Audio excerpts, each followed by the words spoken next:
नमस्कार future teachers. आप सबका स्वागत है मास्टर वाला चैनल पर, जहां पढ़ाई सिर्फ नोट्स नहीं होती है, यहाँ पढ़ाई होती है मास्टर लेवल की। आज का lecture Vygotsky socio culture theory यानी वाइगोस्की का सामाजिक सांस्कृतिक सिद्धांत। टीचर के सबसे इंपॉर्टेंट टॉपिक में से एक। अगर वाइगोस्की समझ गए तो लर्निंग, डेवलपमेंट, पेडागोजी सब क्लियर हो जाएगा। मैं जानता हूँ आप में से बहुत सारे स्टूडेंट्स नए हैं और कई बार पेडागोजी में बहुत कंफ्यूजन होता है कि टीचर को क्या करना है, क्या करना चाहिए, बच्चा कैसे सीखता है, डेवलपमेंट क्या होता है। लेकिन इस लेक्चर के बाद एक बात पक्की है, आपका कॉन्फिडेंस डबल हो जाएगा और आप बोलेंगे सर का वाइगोस्की चैप्टर सबसे बेस्ट था। जिस थ्योरी के नाम में ही हो सोशियो एंड कल्चर यानी सोशियो यानी सामाजिक, जिसके थ्योरी में ही सामाजिक और सांस्कृतिक यानी इस दोनों चीजों की बात हो, यानी इसका थ्योरी में ही समाज का रोल रहेगा और कल्चर का यानी संस्कृति यानी कल्चर का ही रोल रहेगा। पहले बात करते हैं इस टॉपिक का इंपॉर्टेंस। इस टॉपिक का इंपॉर्टेंस यानी इस टॉपिक का महत्व क्या है। इंपॉर्टेंस यानी महत्व।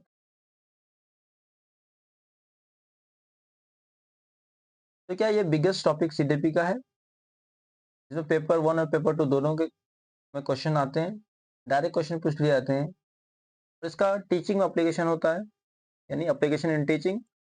और इस थ्योरी में जनरली हम कंपैरिजन करते हैं वाइगोस्की थ्योरी को पियाजे के साथ। सीटेट में हर साल 2 से 3 क्वेश्चन मिनिमम आते हैं वाइगोस्की से, और इंटरव्यू में भी आपसे पूछ लिया जाता है। जैसे आप क्लासरूम में इसका फोल्डिंग कैसे यूज करेंगे, जेडपीटी क्या होता है, इस टाइप का क्वेश्चन इंटरव्यू वगैरह में पूछ लिए जाते हैं। मतलब ये चैप्टर सिर्फ एग्जाम नहीं है, आपकी टीचिंग लाइफ का एक फाउंडेशन है। चलिए शुरू करते हैं वैगोस की थ्योरी को। कुछ बेसिक जानकारी हम लोग पढ़ लेते हैं।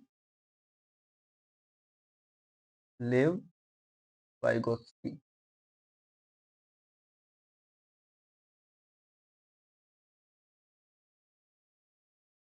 लेव वाइगोस्की।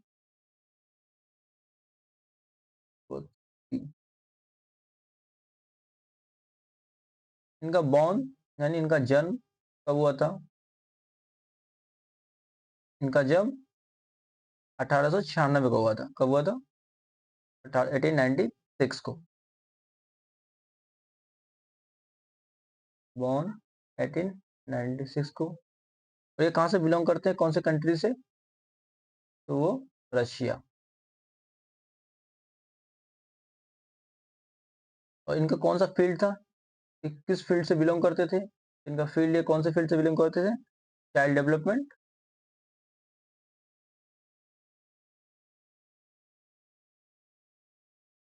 एंड साइकोलॉजी यानी बच्चे का विकास तथा मनोविज्ञान से। और इनको एक टाइटल दिया जाता था, एक उपाधि दिया गया था, जो कहलाता था क्या? क्या कहलाता था? Mozart of psychology. इनको साइकोलॉजी का मोजार्ट भी कहा जाता है। ये आपको यूट्यूब से बिल्कुल हटके मिलेगा। और इनका पूरा नाम जो था, लेव साइमनविच वाइगोस्की, एक रशियन साइकोलॉजिस्ट थे। इनको मोजार्ट ऑफ साइकोलॉजी इसलिए कहा जाता है क्योंकि इन्होंने सिर्फ 10 से 12 साल के रिसर्च करियर में ऐसा काम किया जो दुनिया आज तक फॉलो कर रहा है। उनका मेन फोकस था चिल्ड्रन का डेवलपमेंट, सोशल इंटरेक्शन से होता है, कल्चर, लैंग्वेज और सोसाइटी बच्चे की सोच बनते हैं। जैसे आपको याद रखना है SCL, SCL, S for society यानी समाज,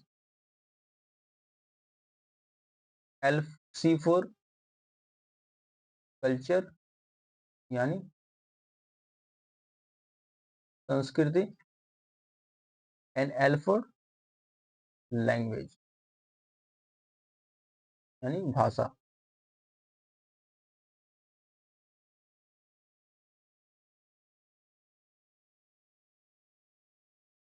सोशल इंटरेक्शन यानी सामाजिक संपर्क। सोसाइटी से बच्चा क्या करता है? सोशल इंटरेक्ट करता है। कल्चर यानी संस्कृति एंड लैंग्वेज एंड भाषा। बच्चों, जब आप वाइगोत्स्की पढ़ते हो तो एक नाम ऑटोमेटिकली सामने आता है, वो है पियाजे। वो है पियाजे। पियाजे कहता है कि child is a little scientist. पियाजे क्या कहता है? Child is a little scientist. बच्चे क्या होते हैं? नन्हे वैज्ञानिक होते हैं। यानी पियाजे ने बच्चे को नन्हे वैज्ञानिक कहा है, बट यही वैगोत्स्की क्या कहता है? According to Vygotsky, child is a social learner.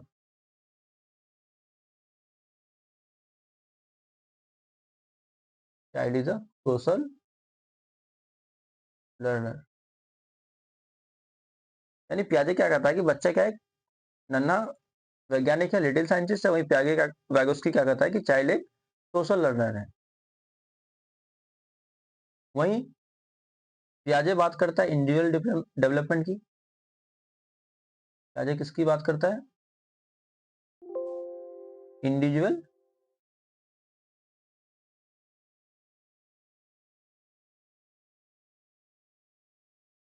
पियाजे बात करता है इंडिविजुअल डेवलपमेंट की। इंडिविजुअल डेवलपमेंट यानी व्यक्तिगत विकास की बात करता है।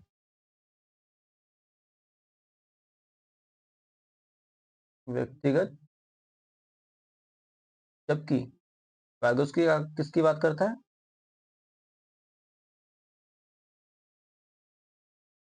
ये सोशल डेवलपमेंट की बात करता है,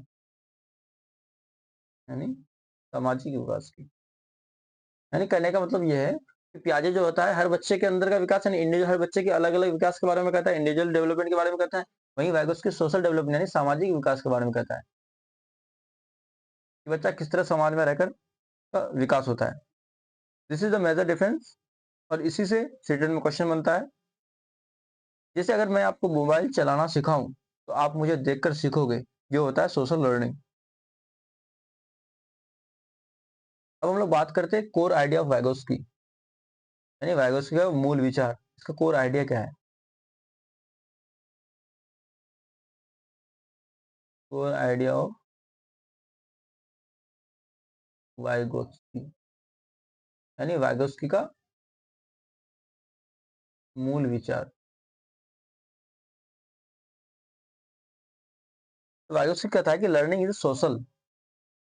वाइगोत्स्की क्या कहता है कि लर्निंग इज सोशल, यानी सीखना क्या है?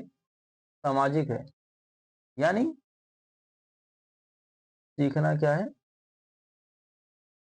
सामाजिक, यानी बच्चा समाज में रहकर समाज से सीखता है, ये कहना चाह रहा है। सीखना सामाजिक है। और ये क्या कहता है आगे? Interaction leads, interaction leads to development.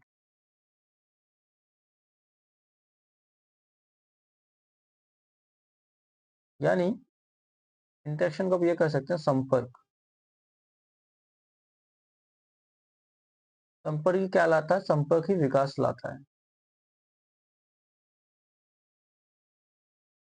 संपर्क ही, यानी इंटरेक्शन लीड्स टू डेवलपमेंट। बच्चा इंटरेक्ट करके ही उसका विकास होता है। बच्चा जब तक इंटरेक्ट नहीं करेगा उसका विकास नहीं होता। ये क्या, कौन कह रहा है? वैगोत्स्की कह रहा है। यानी वैगोत्स्की कहना चाहते हैं कि बच्चा अकेला नहीं सीखता है। जैसे पियाजे क्या कहता है कि बच्चा अकेला सीख जाता है, इंडिविजुअल की बात करता है, लेकिन वैगोत्स्की इंडिविजुअल की बात नहीं करता। वैगोत्स्की कहता है कि बच्चा अकेला बिल्कुल भी नहीं सीखता है। वो सीखता है किससे? वो सीखता है अपने पेरेंट्स से, यानी माता पिता से।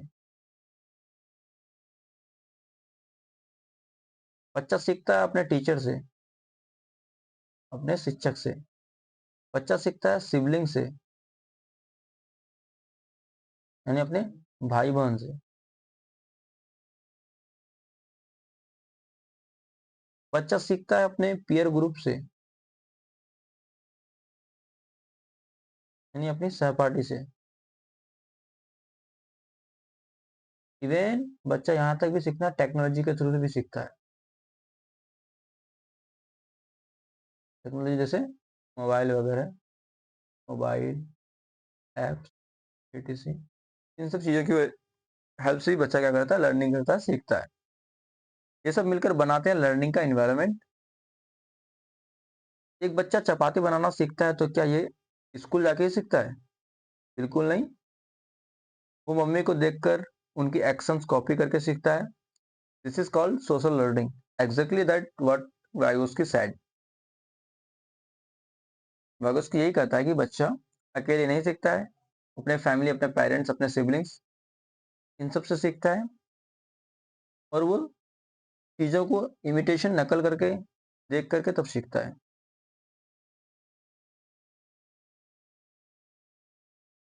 आई होप यहाँ तक क्लियर हो गया होगा। अब बात करते हैं कुछ हम फंडामेंटल अजम्पशंस के बारे में, यानी मूल मान्यताएं के बारे में। फंडामेंटल अजम्पशंस यानी मूल मान्यताएं।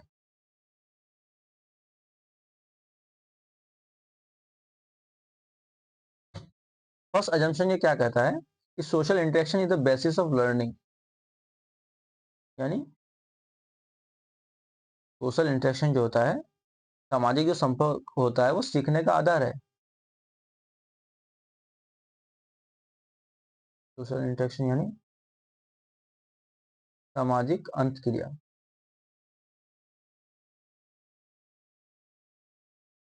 ये क्या कहता है कि सामाजिक जो संपर्क होता है, सोशल इंटरेक्शन जो होता है, वो सीखने का क्या है, आधार है, बेस है।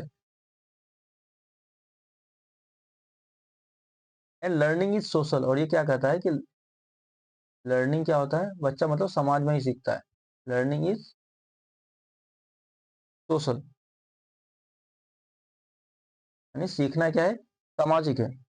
रागेश का सबसे पहला और सबसे important point, learning is not an individual process. यानी जमी प्याजे जो कहता है कि लर्निंग क्या है, इंडिविजुअल प्रोसेस है, लेकिन जस्ट इसका अपोजिट क्या कहता है, रागेश कहता है कि learning is not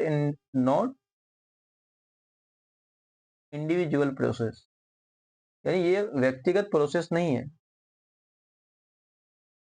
individual process नहीं है।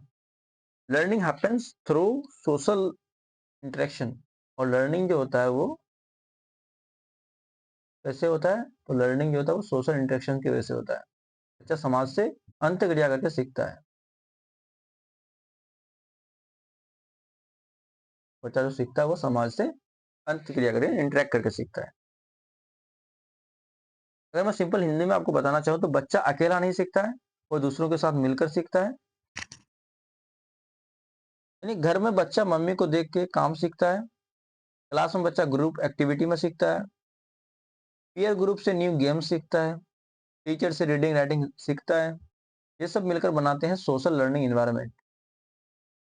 तो बच्चा जो मेनली जो सीखता है वो सबसे ज्यादा इंपॉर्टेंस में क्या है, क्या करके सीखता है बच्चा, सबसे ज्यादा दूसरे को ऑब्जर्व करके सीखता है, यानी ऑब्जर्विंग अदर्स, यानी दूसरों को देखकर सबसे ज्यादा बच्चा सीखता है।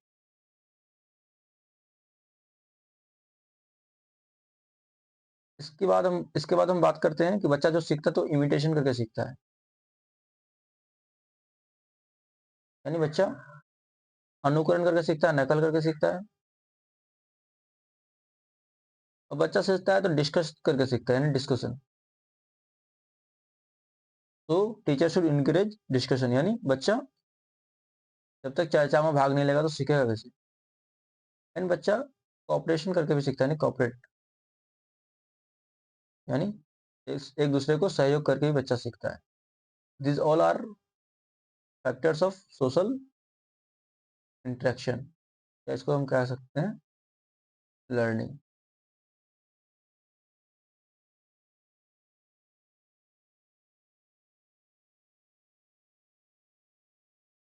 यानी जितना ज्यादा बच्चा लोगों के साथ इंटरेक्ट करेगा उतना ही ज्यादा सीखेगा, ये कह सकते हैं। फर्स्ट था सोशल। अब हम लोग बात करते हैं कल्चर की।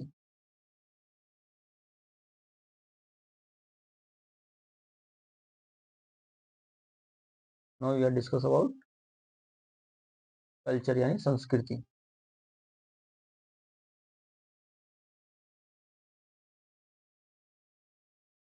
अब इस संस्कृति समझने से पहले हम लोग समझ जाते हैं कल्चरल टूल्स को,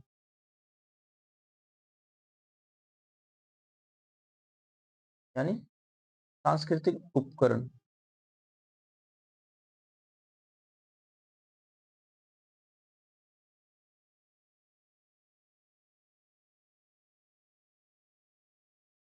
रागस्की ने कहा कि हर कंट्री, हर सोसाइटी, हर फैमिली की एक अपनी कल्चर होती है, और यह कल्चर बच्चों की सोच, बच्चों की भाषा, आदतें, प्रॉब्लम सॉल्विंग स्किल्स सबको शेप करती है। जैसे अगर हम इंडिया की बात करें, इंडिया में क्या होता है, जनरली ज्वाइंट फैमिली होते हैं।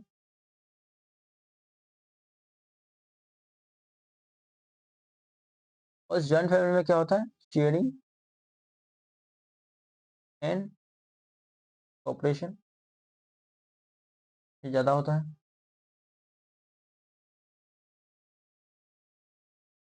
कॉपरेशन ये क्या होता है, ये ज्यादा होता है। और यही हम बात कर लेते हैं, हम अगर अदर कंट्री लाए जापान की अगर हम बात कर लेते हैं, इसमें क्या होते हैं, डिसिप्लिन एंड ग्रुप हार्मोनी।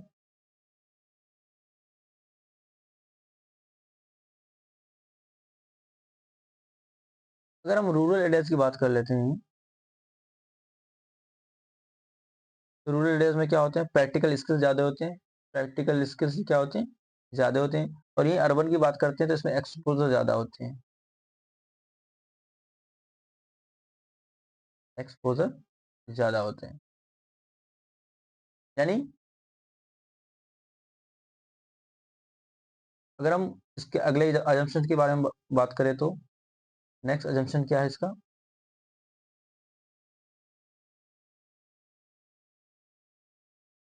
हम लोग सोशल पढ़ लिए, कल्चर पढ़ लिए, अब बढ़ते हैं लैंग्वेज, एल फॉर लैंग्वेज यानी भाषा।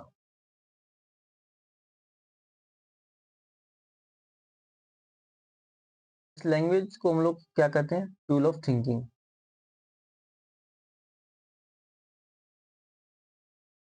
यानी सोच का साधन।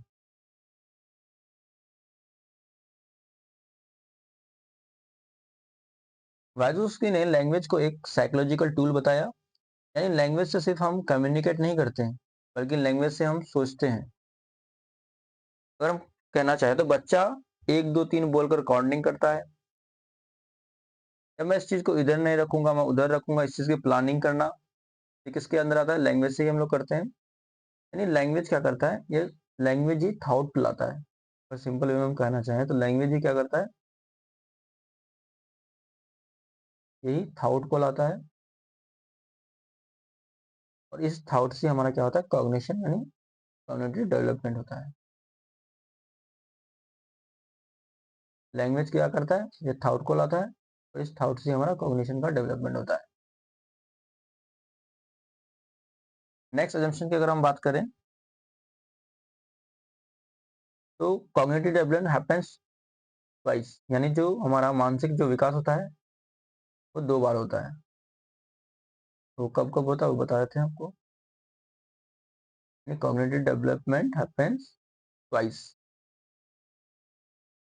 यानी दो बार होता है। First called इंटरसाइकोलॉजिकल,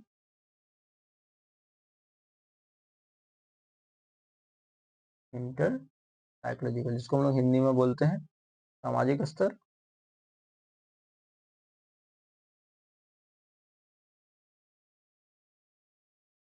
and next is intra psychological.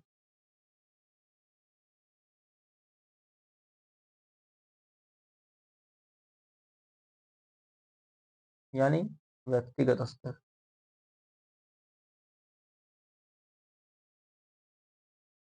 व्यक्तिगत स्तर। आगे इसका एक जिम पॉइंट है, डेवलपमेंट पहले होता है सोशली, यानी अदर के साथ, दूसरों के साथ मिलकर हम सीखते हैं। फिर क्या होता है, फिर होता है इंडिविजुअली, यानी अंदर इंटरनलाइज होके। ये वागोस्की का फॉर्मूला है, यानी बच्चा क्या करता है, पहले समाज में रहकर किसी चीज को सीखता है, दूसरों के साथ रहकर सीखता है, वो कहलाता है इंटरसाइकोलॉजिकल यानी सामाजिक स्तर।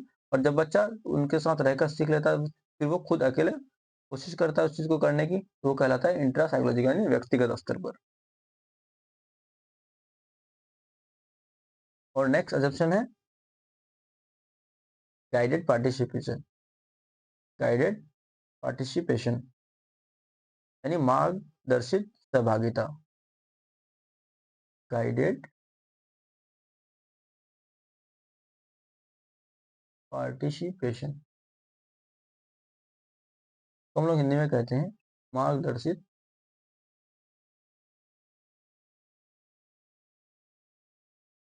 सहभागिता।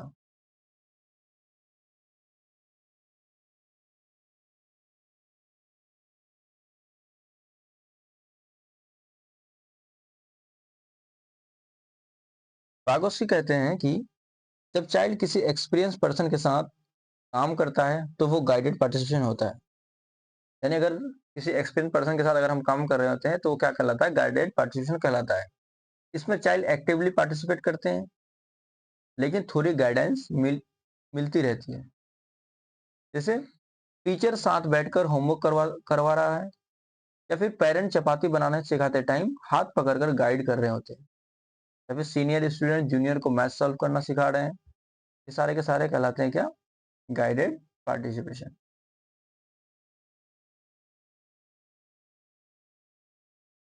तो हमने अभी क्या क्या सीखा कि लर्निंग जो होता है वो क्या होता है, वो सोशल होता है। नेक्स्ट हमने क्या सीखा, कल्चर क्या करता है,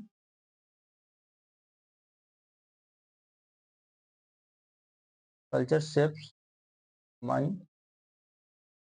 एंड नेक्स्ट हम लोग क्या सीखे, लैंग्वेज क्या करता है। लैंग्वेज को हम लोग क्या बोले थे, एक थिंकिंग टूल है। जब तक लैंग्वेज नहीं होगा हम लोग कैसे किसी चीज के बारे में सोच सकते हैं, यानी एक थिंकिंग टूल है। फिर हमने क्या पढ़ा कि डेवलपमेंट जो होता है occurs twice, first inter psychological, second is inter psychological. And next guided participation helps in learning. जो गाइडेड पार्टिसिपेशन होता है वो हमारे लर्निंग में मदद करता है। यही है वैगोस्की के बेस पिलर्स। अब हम लोग आगे पढ़ेंगे MKO।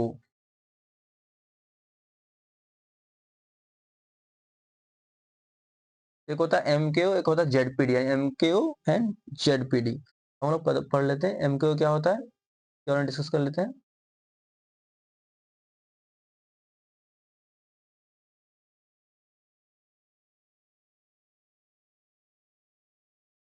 MKO यानी मोर knowledgeable other. MKO means more knowledgeable other, यानी वैसा इंसान, वैसा चीज जो हमसे ज्यादा स्किल्ड हो, हमसे ज्यादा उसका ज्ञान हो, हमसे ज्यादा एक्सपीरियंस हो। इसको हम कह सकते हैं MKO का मतलब होता है वो व्यक्ति या वो टूल जिसके पास उस बच्चे से ज्यादा नॉलेज हो, उस बच्चे से ज्यादा स्किल हो, या फिर उस बच्चे से ज्यादा एक्सपीरियंस हो। यानी मोर नॉलेजेबल होता है मोर स्किल्ड। तुम लोग क्या कर सकते हैं, जो क्या हो, मोर स्किल्ड हो,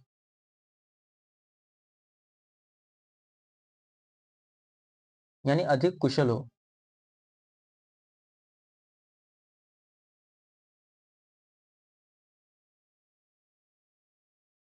या फिर मोर एक्सपीरियंस्ड हो,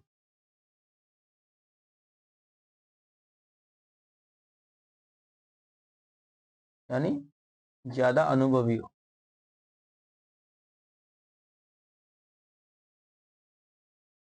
more knowledgeable, others means more skilled, a person or tool who is more skilled or more experienced. अब एम के यानी मोर नॉलेजेबल अदर कौन कौन हो सकते हैं? तो ये कौन कौन हो सकते हैं? चाहे तो वो आपके टीचर हो सकते हैं, या आपके शिक्षक हो सकते हैं, आपके पेरेंट हो सकते हैं, आपके सिबलिंग्स हो सकते हैं, क्योंकि यानी भाई बहन हो सकते हैं, आपके पीयर ग्रुप हो सकते हैं यानी सहपाठी, आपके बुक्स हो सकते हैं, कोई भी टूल्स, कोई भी या फिर कोई भी एप्स या फिर कोई भी टेक्नोलॉजी, यहाँ तक कि इवन अ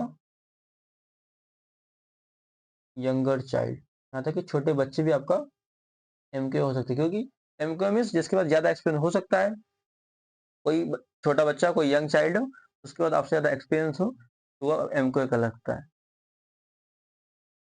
यानी एमके हमेशा क्या होता है, एज बेस्ड नहीं होता है। एमके जो होता है एज बेस्ड नहीं होता है।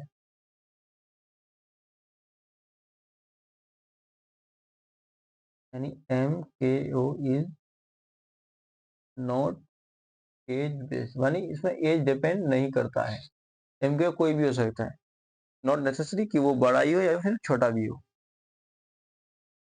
यानी अगर एक 5 साल का बच्चा है, जैसे हम कह सकते हैं एक 5 साल का बच्चा है, मोबाइल का फीचर अपने 40 साल के पापा को बताता है, इस कंडीशन में एमके कौन हो जाएगा? वो बच्चा हो जाएगा 5 साल वाला। अब एक यहाँ क्वेश्चन ऐसा होता है कि who can be MKO according to वैगोस्की।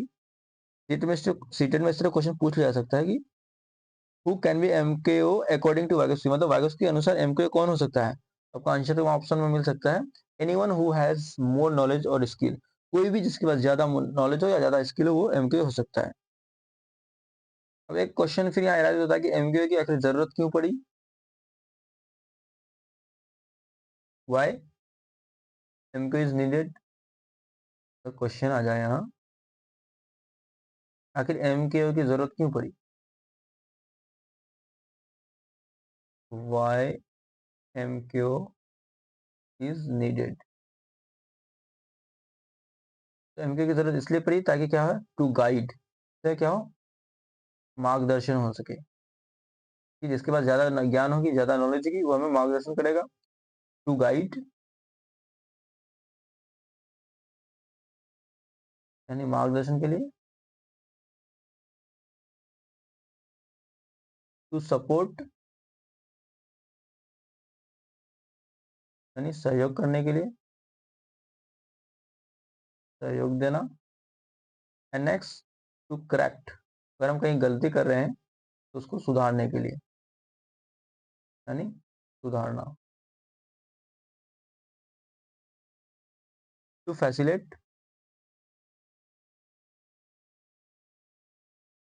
यानी उस चीज में फैसिलेट करना यानी सुगम बनाना।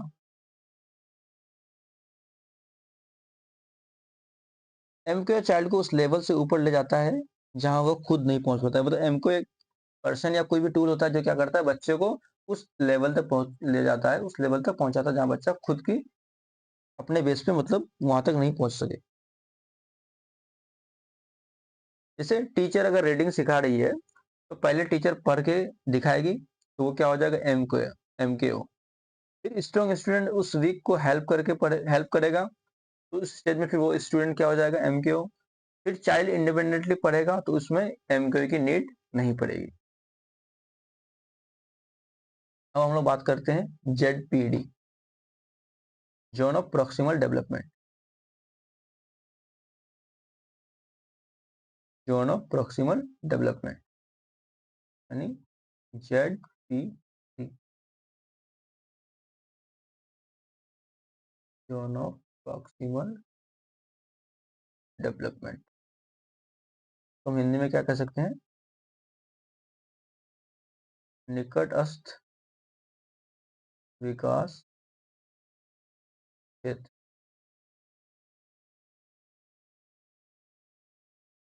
यानी जेडपीडी का मतलब होता है वो एरिया जहां बच्चा खुद से काम नहीं कर सकता, लेकिन थोड़ी सी मदद से कर सकता है।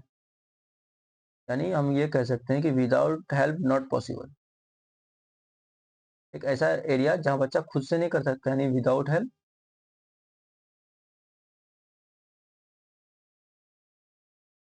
नॉट पॉसिबल, बिना हेल्प का संभव ही नहीं है।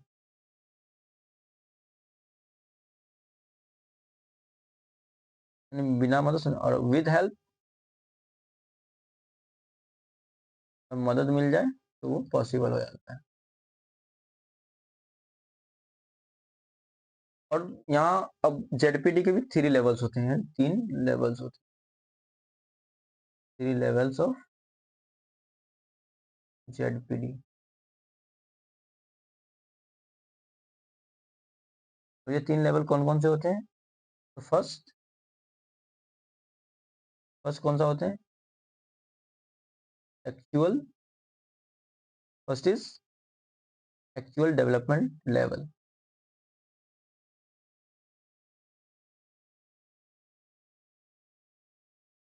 एक्चुअल डेवलपमेंट लेवल यानी वास्तविक, तो हम वर्तमान भी कह सकते हैं।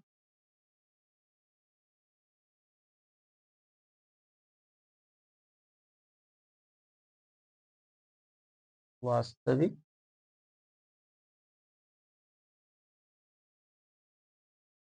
या वर्तमान विकास स्तर।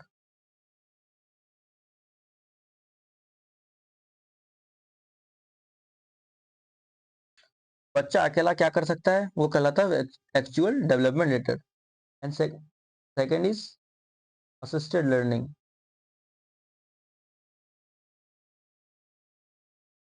और यही होता है जेडपीडी, यानी बच्चा थोड़ी हेल्प से क्या कर। एक्चुअल डेवलपमेंट क्या होता है कि बच्चा अकेला खुद के दम पे क्या कर सकता है। एंड जेडपीडी यानी असिस्टेड लर्निंग, यानी मदद मदद से सीखने वाला क्षेत्र, यानी इस लेवल में बच्चा क्या करता है, बच्चा थोड़ी हेल्प से क्या कर सकता है इस चीज की बता देता है। And next is potential development level, potential development level यानी संभावित विकास क्षेत्र। संभावित विकास क्षेत्र में क्या कहते हैं, बच्चा सीखने के बाद क्या कर सकता है वो पता चलता है। जैसे एक बच्चा 3 लेटर वर्ड्स को खुद पढ़ लेता है। क्या होता है कि एक बच्चा जो 3 लेटर वर्ड्स है इसको खुद पढ़ लेता है, पहले 3 लेटर्स के वर्ड को पहले खुद पढ़ लेता है, लेकिन 4 लेटर्स वर्ड्स को खुद नहीं पढ़ पाता है। टीचर क्या करेगा, टीचर थोड़ा गाइडेंस या थोड़ा वॉइस देता है, साउंड आउट देता है पूर का, और बच्चा पढ़ लेता है। तो ये कहलाता है जेडपीटी। अब डेली प्रैक्टिस से वो लॉन्ग सेंटेंस पढ़ना शुरू कर दे, ये होता है पोटेंशियल डेवलपमेंट लेवल। यानी खुद से वो 3 लेटर्स का वर्ड पढ़ रहा है, वो क्या होगा, एक्चुअल वाला होगा।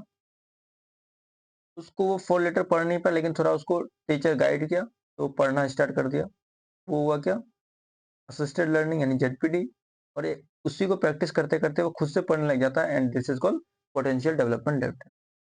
यहाँ से आप ये कह सकते हैं कि फर्स्ट पहले हमारा क्या होता है, पहले एक्चुअल होता है, then ZPD, and then potential. यानी पहले वर्तमान होता है, फिर जेडपीडी होता है, फिर पोटेंशियल यानी संभावित विकास स्तर। अब एक पॉइंट ये होता है कि टीचिंग जो होता है, हमेशा टीचिंग किस तरह होना चाहिए, यानी जेडपीडी पर होना चाहिए।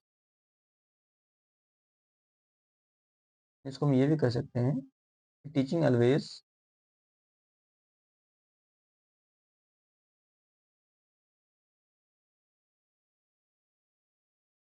Target the ZPD. यानी ऐसा भी नहीं होना चाहिए, यानी शिक्षण हमेशा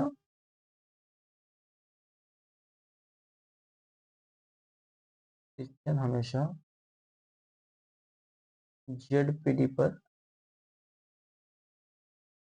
होना चाहिए।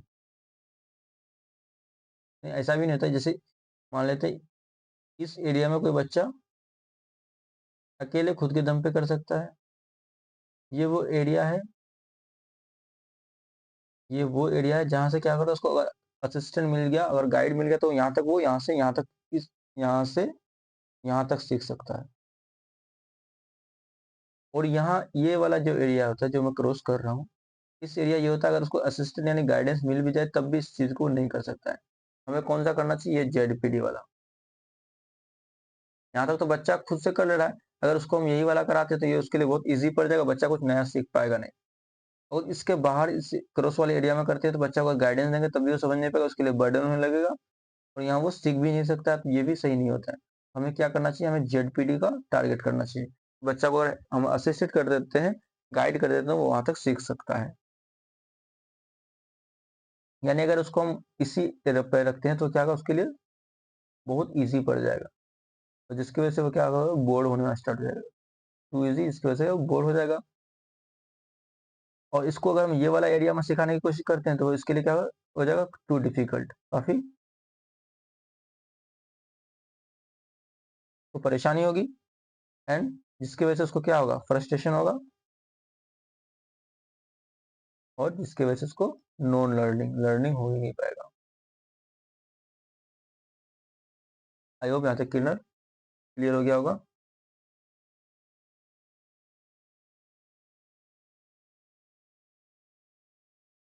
अब एक क्वेश्चन है कि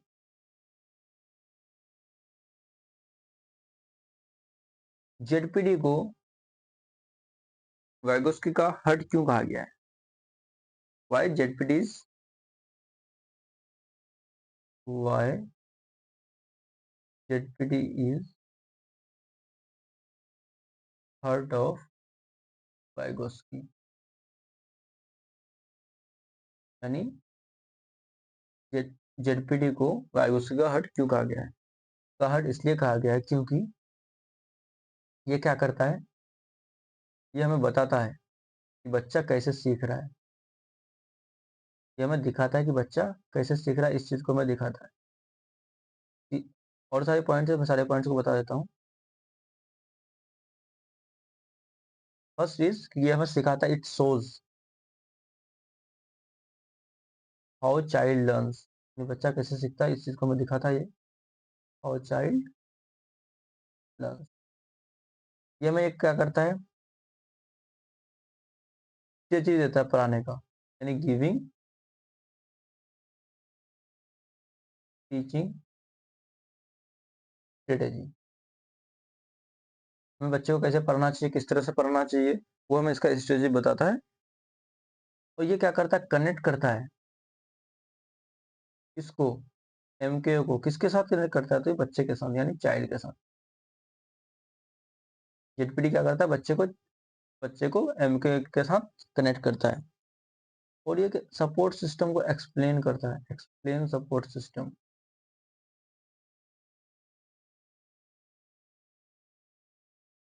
एंड और ये क्या करता है, डिफाइन भी करता है, किसको, जो डिफाइंस, बच्चे के लिए क्या सही है, कौन सा जोन बच्चा सीख सकता है, अच्छे से नहीं सीखता है, के बारे में करता है, यानी it defines best learning Jones.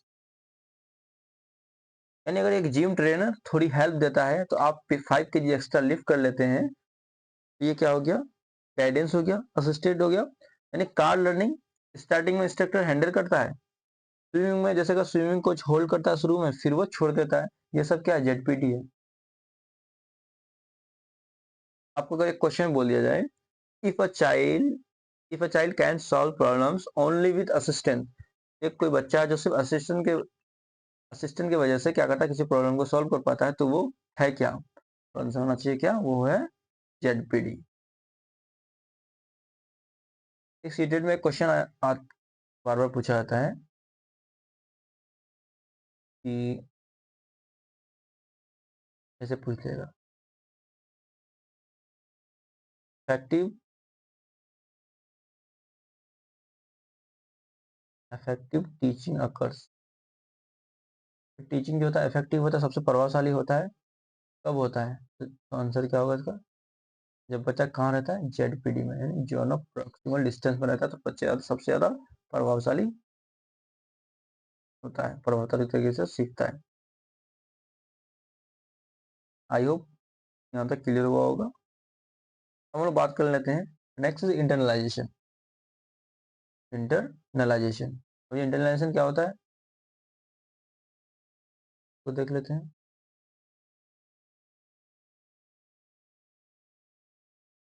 Internalisation हम लोग हिंदी में कहते हैं अंतरीकरण।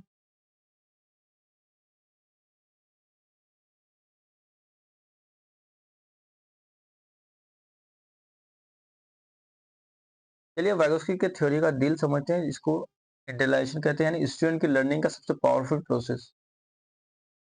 इंटरनलाइजेशन होता क्या है? इंटरनलाइजेशन में क्या होता है कि बच्चे अपने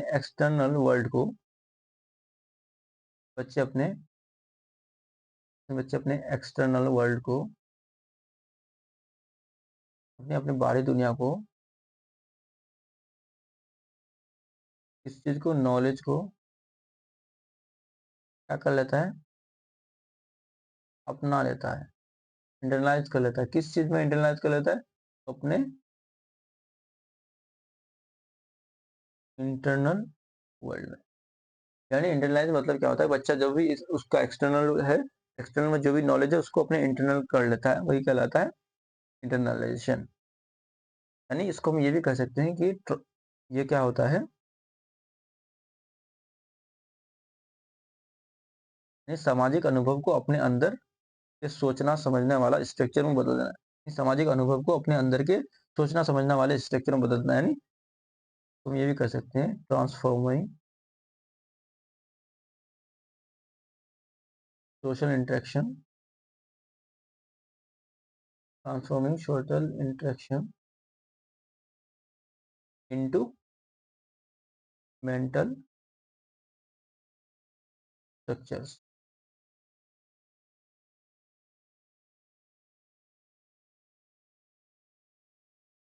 जब कोई बच्चा पहली बार कोई काम करता है, मान लो पैर से फुटबॉल को मारना, शुरू में वो देखता है, शुरू में क्या करता है, वो ऑब्जर्व करता है, दूसरे को देखता है कि कैसे पैर मार रहा है, तो वो शुरू शुरू में ऑब्जर्व करता है, टीचर हेल्प करता है तो वो एमके हो गया। फिर वो बच्चा क्या करता है, उसको इमिटेट करता है, इसको अनुकरण करता है, और धीरे धीरे बिना किसी हेल्प के साथ वो भी किक मारना सीख जाता है। यानी सबसे पहले वो क्या किया, बाहरी कुछ एक्शन हो रहा है, यानी इसको क्या कह सकते हैं, आउटसाइड एक्शन।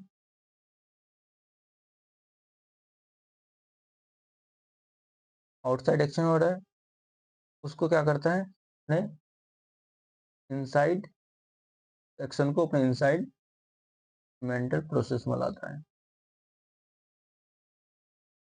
तो मतलब जो कोई आउटसाइड एक्शन है वो क्या हो जाता है, बिकम्स इनसाइड मेंटल प्रोसेस। अब इंटरनलाइजेशन के भी 3 स्टेजेस होते हैं।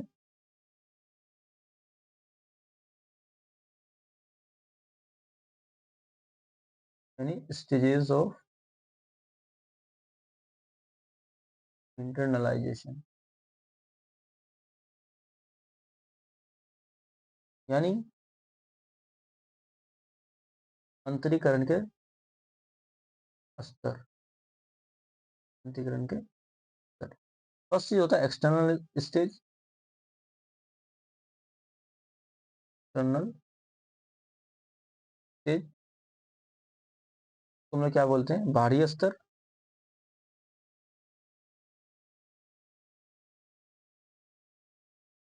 Second inter psychological,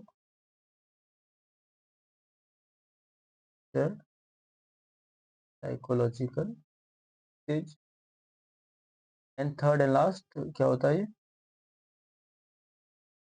intra psychological.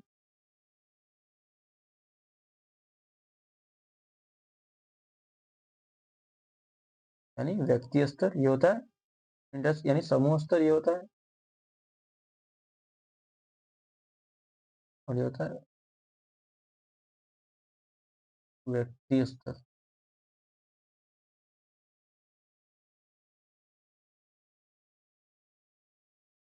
अगर हम एक्सटर्नल स्टेज की बात करें तो चाइल्ड सिर्फ इसमें क्या करता है, इस स्टेज में बच्चा सिर्फ और सिर्फ क्या करता है, तो ऑब्जर्व करता है। स्टेज में बच्चा सिर्फ और सिर्फ क्या करता है, वो ऑब्जर्व करता है। सिर्फ बच्चा ऑब्जर्व करता है,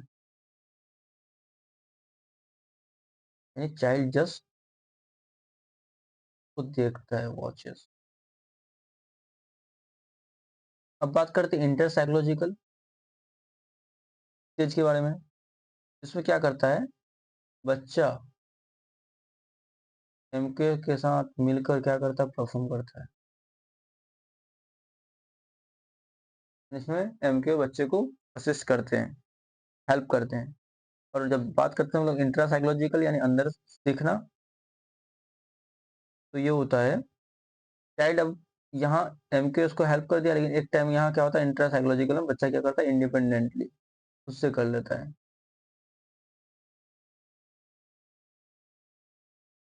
क्या करता है, खुद से कर लेता है। यही वागोस्की का गोल है, लर्निंग सेल्फ क्या होना चाहिए, और यही वागोस्की का गोल क्या है कि लर्निंग जो होता है वो क्या होना चाहिए, सेल्फ डिपेंडेंट होना चाहिए, नहीं खुद से होना चाहिए, खुद पर निर्भर होना चाहिए।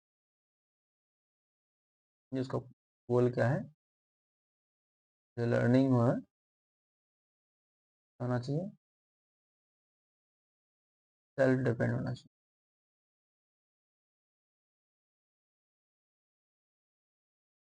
अब हम लोग बात कर लेते हैं सेमेटिक मेडिएशन।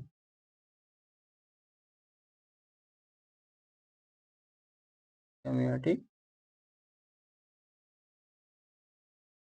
मेडिएशन हम लोग हिंदी में कहते हैं चिन्ह मध्यस्थता, यानी साइंस एंड सिंबल्स के थ्रू लर्निंग होती है। लर्निंग किसके थ्रू से होती है, साइंस एंड सिंबल्स के थ्रू से। लर्निंग किसके थ्रू से होती है, साइंस एंड सिंबल्स। वैगस के अकॉर्डिंग हम सिंबल्स, चिन्ह, भाषा, गेस्चर या ड्राइंग का यूज करके सीखते हैं। इन्हीं को बोलते हैं साइकोलॉजिकल टूल्स। और इन्हीं सारी चीजों को हम लोग बोलते हैं क्या,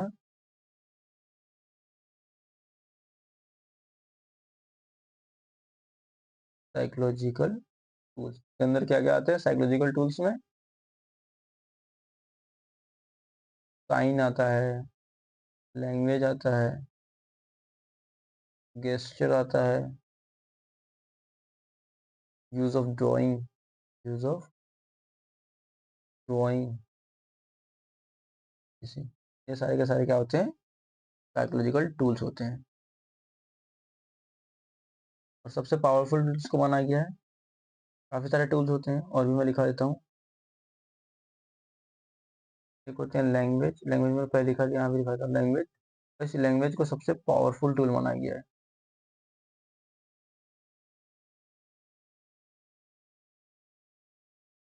नंबर्स, संख्या, अल्फाबेट्स,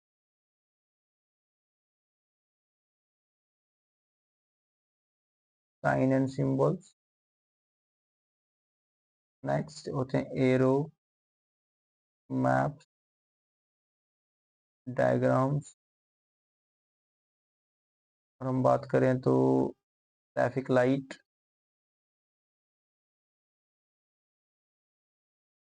इमोजीज,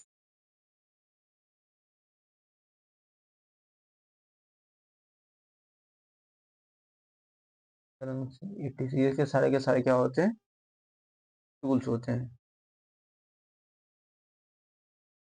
बच्चे जब भी हम जीरो से कुछ सीखते हैं, हम सीधा ब्रेन में नहीं डालते, हम पहले किसी सिंबॉलिक टूल्स का यूज करते हैं। जैसे गणित सीखने में हम पहले ब्लॉक्स सीखते हैं, फिर नंबर्स से। जैसे पहले होता है, हम जब जूनियर क्लास में रहते हैं तो हम पहले किसी चीज का इमेज होता है, उसको इमेज को काउंट करते हैं। फिर एक टाइम बाद ऐसा हमारा डेवलप हो जाता है कि हम फिर क्या होता है, उस नंबर को पहचानना स्टार्ट करते हैं कि इतने इमेज के बदले इस नंबर को लिखा जाता है। वही कहलाता है हमारा सिमेटिक मेडिएशन। अब ये सिमेटिक मेडिएशन इंपॉर्टेंट क्यों है, सिमेटिक मेडिएशन इंपॉर्टेंस क्यों है, इंपॉर्टेंस हम लोग लिख लेते हैं। इसका महत्व।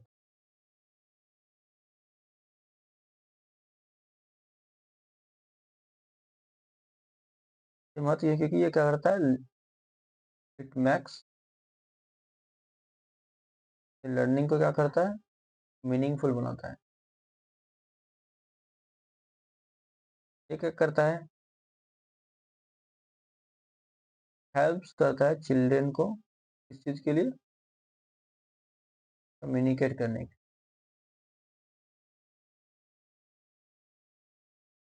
ये डेवलप करता है, विकास करता है अमूर्त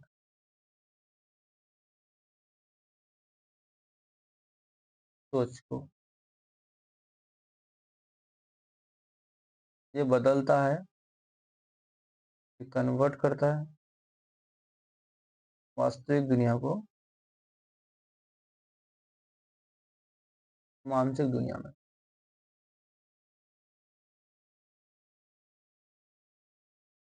और ये इसको क्या माना गया, बेस माना गया किस चीज का, इंटरनलाइजेशन प्रोसेस का।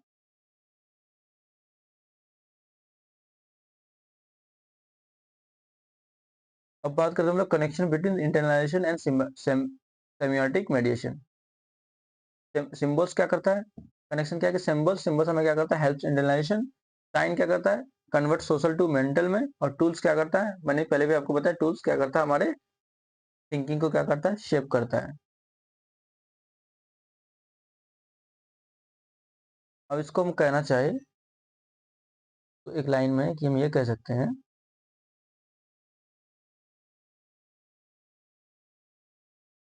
कि जो ये लर्निंग है, लर्निंग क्या है,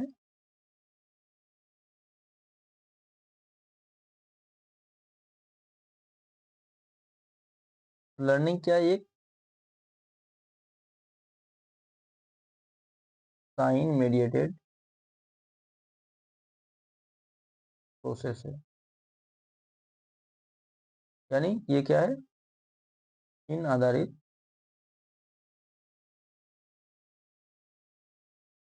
प्रक्रिया है।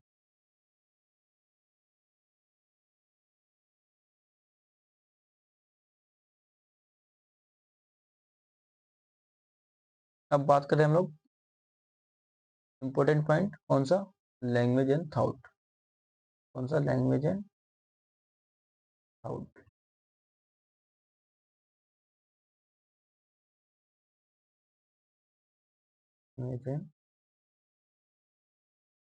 यानी लैंग्वेज यानी भाषा और सोच। अगर हम बात करते हैं भाषा और विचार की, तो वैगोस्की कहता है language is the tool of thinking. Language क्या है, भाषा ही सोचने का सबसे बड़ा साधन है। यानी अगर लैंग्वेज बदलेगी तो हमारी सोच भी बदल जाएगी, हमारी थॉट भी बदलेगी। यानी लैंग्वेज जो होता है वो शेप देता है किस चीज को, उसकी कह रहा है कि लैंग्वेज जो होता है हमारे शेप देता है, वो किस चीज को शेप देता है, हमारे थिंकिंग को। Language shapes thinking. जो लैंग्वेज है ये क्या करती है, शेप देती है हमारी, किस चीज को शेप देती है, ये शेप थिंकिंग, हमारी सोच को क्या करती है, वो आकार देती है। अब लैंग्वेज इतना इंपॉर्टेंट क्यों है लर्निंग में, क्योंकि ये क्या करता है, ये इसका इंपॉर्टेंस क्या पढ़ लेते हैं हम लोग, ताकि लैंग्वेज का इतना इंपॉर्टेंस क्या है। तो ये क्या करता है, चाइल्ड को सोसाइटी के साथ यानी बच्चे को समाज के साथ क्या करता है, कनेक्ट करता है, जोड़ता है। लैंग्वेज क्या करता है, हेल्प करता है प्रॉब्लम सॉल्विंग में। लैंग्वेज किस चीज में हेल्प करता है, प्रॉब्लम सॉल्विंग में।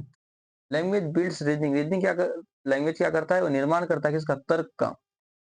And language develop self control, language develop करता है सेल्फ कंट्रोल का। And language is foundation of cognitive development, language क्या है, कॉग्निटिव डेवलपमेंट का ही फाउंडेशन। ये रहा इंपॉर्टेंस ऑफ लैंग्वेज। तो जब हम लोग बात करते हैं प्याजे और, क्योंकि मैंने स्टार्ट में बताया कि दोनों को हम लोग कंपेयर करते हैं इस चीज में, एक जगह हम लोग पढ़ लेते हैं इधर, पियाजे और इधर वाइगोस्की। पियाजे कहता है कि language is result of thought, यानी भाषा विचार का क्या है, परिणाम है। यानी ये कहता है कि हम अगर कुछ सोचते हैं उसी हिसाब से हमारा लैंग्वेज का डेवलपमेंट होता है। लेकिन जस्ट इसका ऑपोजिट क्या करता है, अगस्ती कहता है जब हमारे अंदर लैंग्वेज का डेवलपमेंट हो जाएगा तो ऑटोमेटिकली हमारा थॉट का डेवलपमेंट हो जाएगा। यानी क्या कहता है कि थॉट प्रीसीड्स लैंग्वेज, लेकिन वैगोस्की कहता है लैंग्वेज प्रीसीड्स थॉट। जस्ट इसका क्या है, ये अपोजिट है।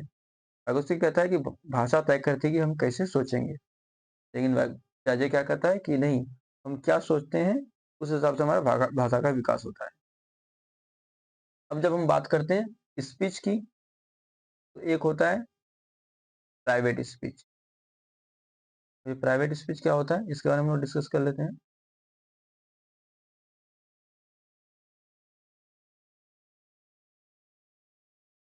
प्राइवेट स्पीच यानी स्वनिवेश, यानी खुद से बात करना।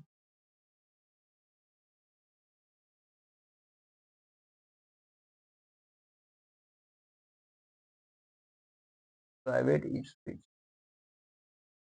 यानी मोस्ट इंपॉर्टेंट एग्जाम टॉपिक है ये। प्राइवेट स्पीच होता है ना, यानी स्वयं से बात करना, खुद से बात करना।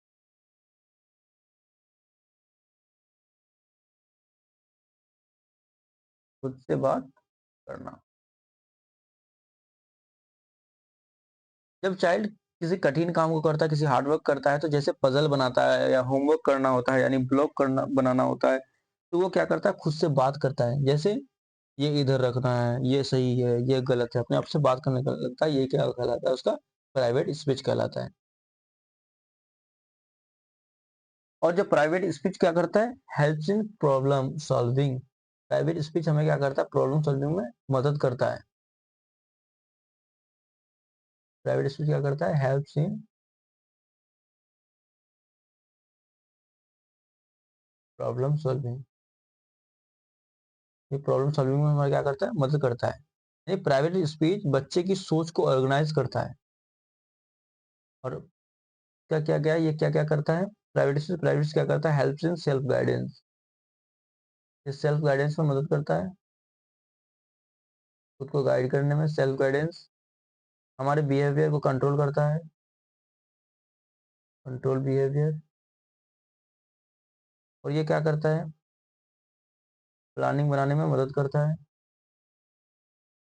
हमारी योजना बनाने में मदद करता है। और फिर ये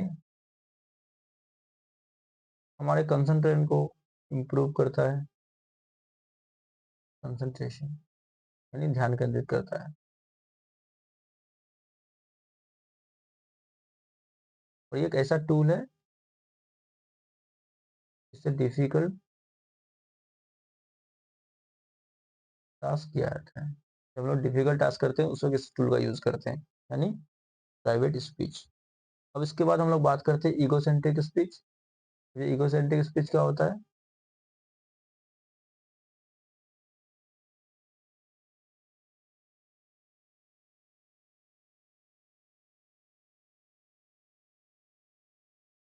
इगोसेंट्रिक स्पीच स्व केंद्रित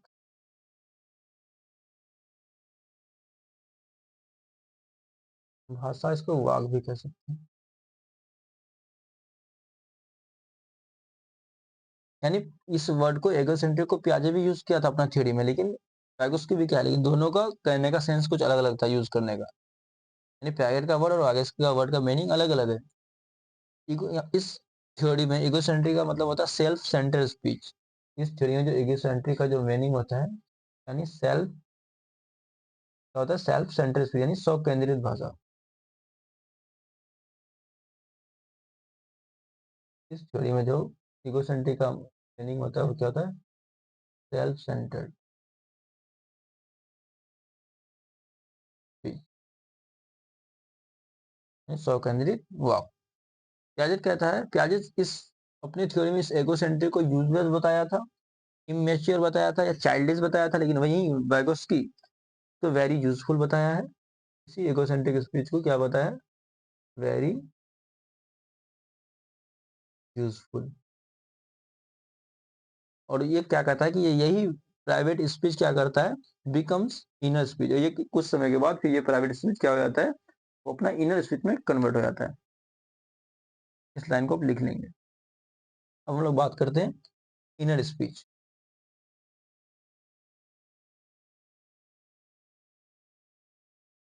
इनर स्पीच यानी आंतरिक वॉक।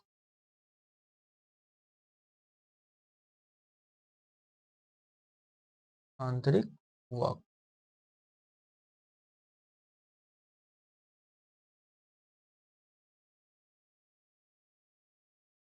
इनर स्पीच यानी आंतरिक वॉक।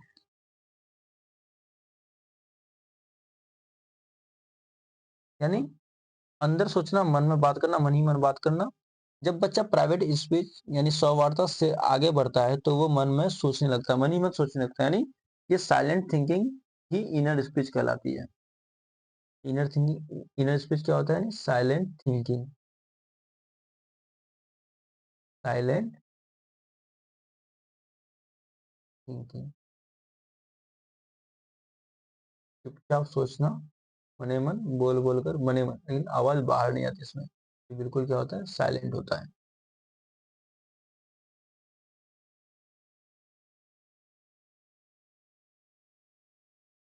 अब हम लोग बात कर लेते हैं role of language in cognitive development. यानी कॉग्निटिव डेवलपमेंट में लैंग्वेज का क्या रोल होता है? तो लैंग्वेज क्या क्या है? कॉग्निटिव डेवलपमेंट लैंग्वेज को क्या माना गया है?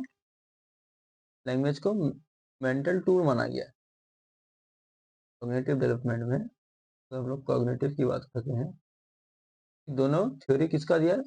पियाजे भी इसी का कॉग्निटिव डेवलपमेंट का थ्योरी दिया है, और वैगोस्की भी कॉग्निटिव डेवलपमेंट का दिया है। तो इसको लैंग्वेज को वैगोस्की क्या माना गया है?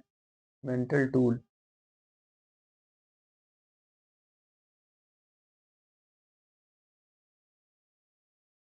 दूसरा क्या माना है इसको? सेल्फ रेगुलेशन, खुद को रेगुलेट करने का, सेल्फ रेगुलेशन। तो प्लानिंग एंड ऑर्गेनाइजिंग।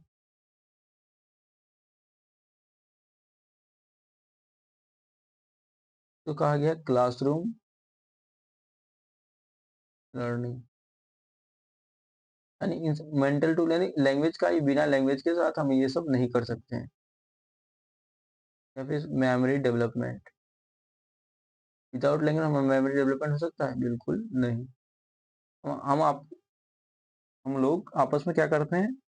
कम्युनिकेट कर रहे हैं किसके थ्रू से? लैंग्वेज के थ्रू से तो कर रहे हैं। अब इसमें एक पॉइंट आप लिखेंगे, लर्निंग, लर्निंग क्या होता है? तो learning is a social and language based process. Learning जो होता है सोशल और बेस्ड प्रोसेस होता है, सोशल एंड लैंग्वेज प्रोसेस, यानी सीखना जो है एक सामाजिक और भाषा आधारित प्रक्रिया होती है। और इसके कुछ कुछ क्या क्या क्लास रूम इम्प्लीकेशन होते हैं, मतलब कक्षा में प्रयोग, क्या क्या कक्षा में प्रयोग होता है उसके बारे में हम लोग देख लेते हैं।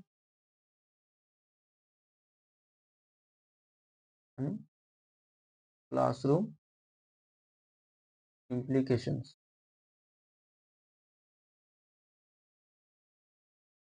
बच्चे को हमें क्या करना चाहिए? इंकरेज करना चाहिए। क्या करने के लिए? डिस्कशन के लिए। बच्चे को इंकरेज करना चाहिए क्या करने के लिए? क्वेश्चंस के लिए, मतलब क्वेश्चंस पूछो।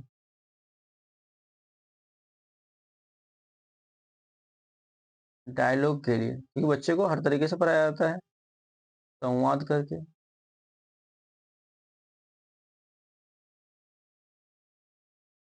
सोचकर बोलने के लिए थिंक अलाउड, अलाउड है, LOUD। ग्रुप वर्क करने के लिए इंकरेज करना चाहिए।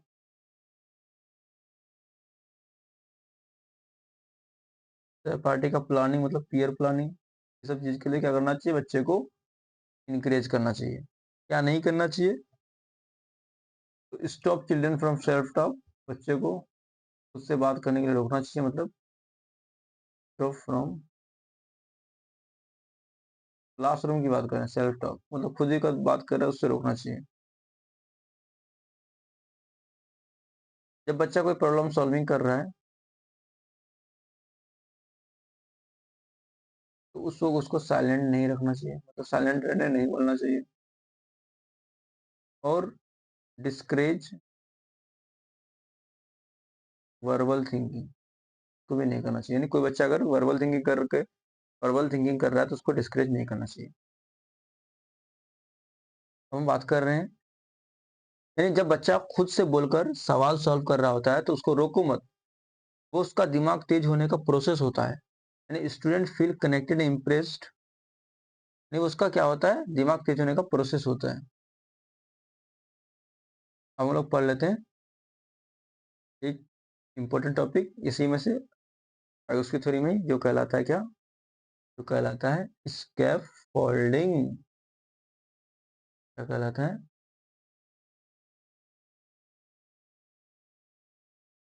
स्कैफोल्डिंग।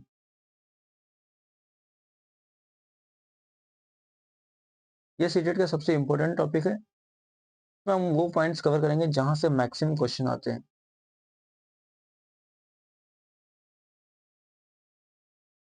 स्कैफोल्डिंग वैगोसी ने टर्म डायरेक्टली नहीं दिया था, ब्रूनर ने दिया था। ये टर्म कौन किसने दिया था, स्कैफोल्डिंग ब्रूनर ने दिया था, लेकिन आइडिया वैगोस्की का जेपीटी से आता है। ये आइडिया कहाँ से आता है, जो मैंने आपको पीछे जेपीटी पढ़ाया वहीं से आता है ये। और इस स्कैफोल्डिंग को हम लोग कहते हैं अस्थायी सहायता, यानी कुछ समय के लिए सहायता दिया था फिर यहाँ उसको छोड़ दिया जाता है, यानी टेम्पररी सपोर्ट, तो हम लोग कहते हैं टेम्पररी सपोर्ट। और ये किसके द्वारा दिया जाता है, given by more knowledgeable other to help the children learn independent, ताकि बच्चा क्या खुद से स्वतंत्र होकर सीख सके। जैसे बिल्डिंग बनाते वक्त बच्चों को सपोर्ट लगाया जाता है, यानी जैसे बिल्डिंग बनाते वक्त यानी बांस का सपोर्ट लगाया जाता है, उसी तरह लर्निंग में टीचर सपोर्ट देता है। जब बिल्डिंग स्ट्रांग हो जाए इसके फोल्डिंग हटा देते हैं, वैसे ही जब बच्चा इंडिपेंडेंट हो जाए तो सपोर्ट हटा देते हैं। अब क्या क्या फीचर्स हैं इसके फोल्डिंग के वो हम देख लेते हैं, ये फोल्डिंग के क्या क्या फीचर्स हैं।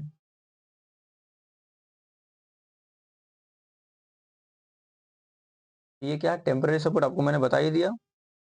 और ये क्या होता है, चाइल्ड सेंटर, यानी बच्चे को सेंटर करके देखा जाता है, बच्चा केंद्र में रहता है इसमें। और ये क्या होता है, स्टेप बाय स्टेप हेल्प करता है बच्चे को, स्टेप बाय स्टेप हेल्प करता है। और इसमें जो सपोर्ट था अचानक से हटा नहीं जाता, slowly remove, slowly removed support, support को स्लोली हटाया जाता है, ऐसा नहीं अचानक से। और ये एम क्या होता है, बच्चा खुद से सीख जाए, इंडिपेंडेंट लर्निंग, कि बच्चा खुद से करना सीख जाए। कुछ कुछ टेक्निक्स होते हैं इसका, स्केप फोल्डिंग का, वो बता देते हैं स्केप फोल्डिंग के टेक्निक्स।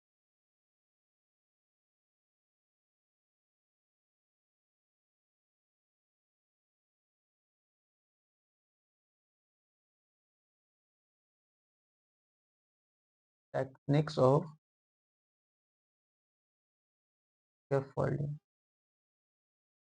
यानी स्केप फोल्डिंग के क्या क्या टेक्निक्स होते हैं, तो इसके टेक्निक्स क्या होते हैं, चाहे आप उसको हिंट्स दे सकते हैं बच्चे को, टेम्पररी हेल्प में तो हिंट्स भी तो दे सकते हैं।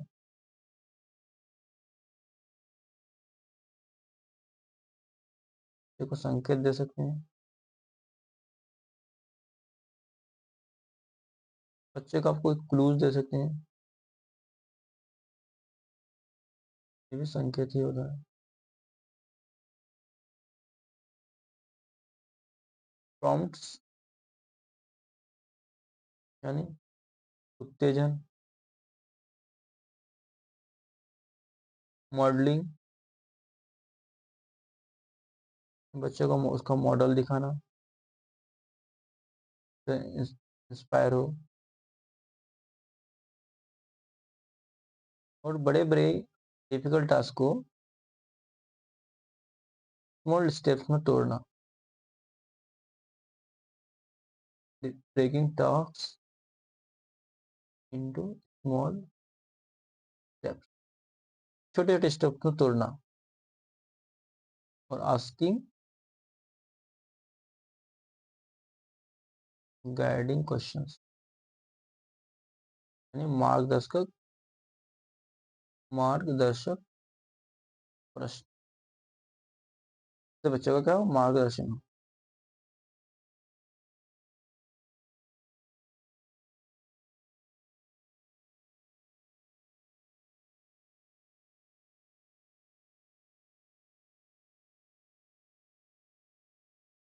तो ओवरऑल हम क्या कर सकते हैं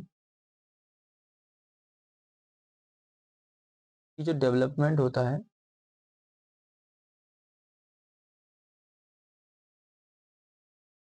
जो विकास होता है, वो सार्थक सामाजिक संपर्क से होता है। वो सार्थक सामाजिक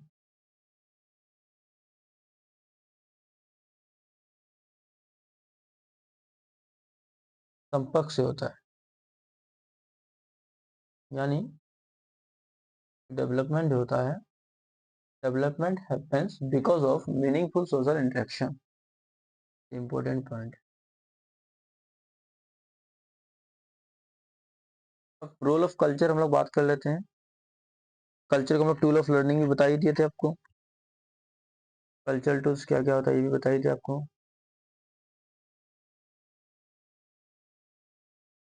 आई होप यहाँ तक आपको क्लियर हो गया। तो आपका ये कंप्लीट हो गया उसकी थ्योरी। इससे बाहर आपको कोई भी एक क्वेश्चन देखने को नहीं मिलेगा। रिक्वेस्ट है आप इस थ्योरी को जितनी बार हो सके उतनी बार रिवाइज करें,